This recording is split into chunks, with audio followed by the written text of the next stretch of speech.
최근 서울 강남 학원가에서 일어난 마약 음료수 사건에선 ADHD 치료제처럼 꾸며진 겉포장에 집중력 강화 제품이라고 학생들을 속이는 데 한몫했습니다.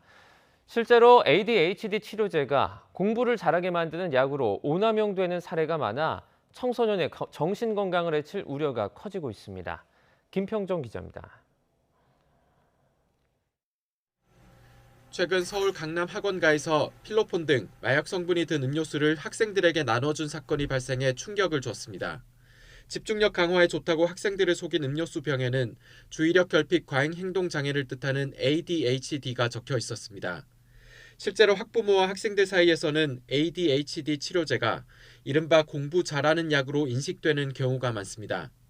최근 5년 동안 서울에서 ADHD 치료제가 처방된 건수의 30%가 서울 강남 3구와 노원구 등 교육열이 높은 지역에서 집중된 것도 이런 경향을 뒷받침하는 것으로 해석될 수 있습니다. 포털 사이트에선 ADHD 치료제 이름을 검색하면 오픈 카톡이나 텔레그램 방을 내걸고 불법 판매하는 글을 쉽게 찾을 수 있습니다. 향정신성 의약품인 ADHD 치료제를 의사 처방 없이 사고 팔면 처벌받지만 온라인에서 불법 판매 또는 광고한 행위가 지난해 259건, 올해 들어 3월까지만도 40건 적발됐습니다. 문제는 ADHD 환자가 아닌데 치료제를 오남용하면 부작용을 겪을 수 있다는 것입니다.